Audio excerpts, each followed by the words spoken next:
Ragazzi, buonasera a tutti da Napoliello87 e Forza Napolès. Parliamo delle due partite che si sono giocate oggi per la salvezza, voglio.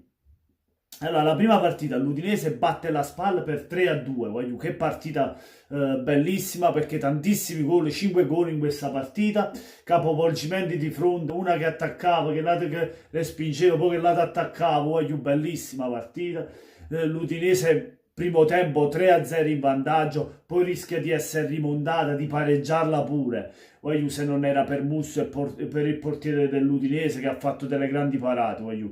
La SPAL nel secondo tempo più viva, nel primo tempo solo Udinese, diciamo un tempo a testa, ci poteva stare anche il pareggio. Poi ovviamente sì, l'Udinese ha avuto anche qualche occasione nel secondo tempo, però ha rischiato, si è addormentata nel secondo tempo e ha rischiato di pareggiarla. Voglio, Okaka molto importante per quest'Udinese che ovviamente firma una doppietta, ma in apertura segna Samir, voglio. Anche il gol di Petagna non è male, quello della SPAL nel secondo tempo, voglio. Insomma, rischia grande l'Udinese, ma alla fine quel che conta, la partita in casa che doveva vincere, l'ha vinta, voglio. Anche soffrendo tanto, ma è riuscita a portarsi 3 punti a casa, cosa che non ha fatto in quell'altra partita il Genova, che è appena finita per 1-1, voglio. 1-1, ma come? Così i nostri cugini genoani hanno pareggiato. Un primo tempo equilibrato, diciamo, il Cagliari si è difeso molto, giocava di difesa e di ripartenza ovviamente, perché non c'è nulla da perdere, cioè al Cagliari basta un punto per essere matematicamente salvo, no? Invece il Genoa è obbligato a vincere perché sappiamo che l'Empoli è a ridosso è a 2 punti dal Genoa. Il Genoa così non è riuscito a vincere invece.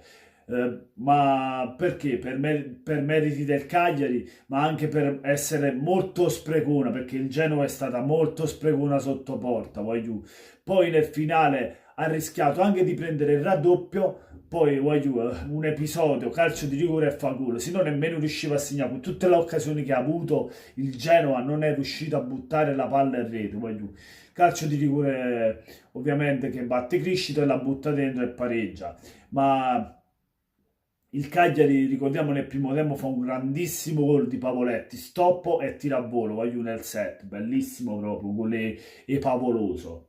Insomma, il Cagliari salvo, il Genoa che rischia la retrocessione con questo pareggio. Se l'Empoli dovesse vincere non sarebbe più terzultima, andrebbe a pari punti, ma mi sembra come scontro diretto l'Empoli avvantaggiato, sarebbe terzultima, però ovviamente si deciderà tutto nell'ultima giornata, insomma, un Grifone vince con la Juve, ma non riesce, cioè, vince che i Juventini scassate sempre, tutto l'anno siete la squadra che li dà noia, ma non solo alla Juve, alla Roma, con le big giocate alla grande, e poi che fate con Cagliari?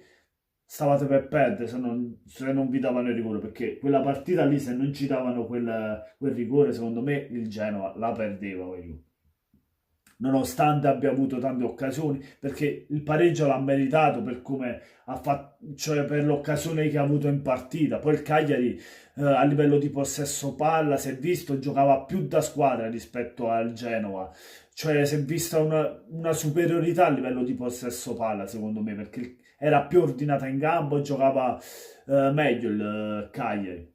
Il Genova sbagliava molto sui passaggi. Il fatto sta che ora il Genova rischierebbe di retrocedere, il Cagliari è salvo, l'Udinese sarebbe salva, si giocheranno tutto Genova e Empoli, poi vabbè c'è il Parma che dovrà giocare proprio con la stessa Fiorentina, che una delle due potrebbe essere a rischio. Vedremo un po' che questa zona retrocessione cosa ci regalerà, infatti sorprese ce ne saranno da vedere. Vediamo un po', perché anche l'Empoli che vince col Torino non pensiamo che è facile. Niente, lasciate un like se vi è piaciuto il video, un commento sotto il video per farmi sapere cosa ne pensate di queste due partite, del pareggio ovviamente del Genoa e della vittoria dell'Udinese. E chi ancora non si è iscritto al mio canale, basta venire sotto il video e si iscrive al canale. Buona serata a tutti, e forza Napolès!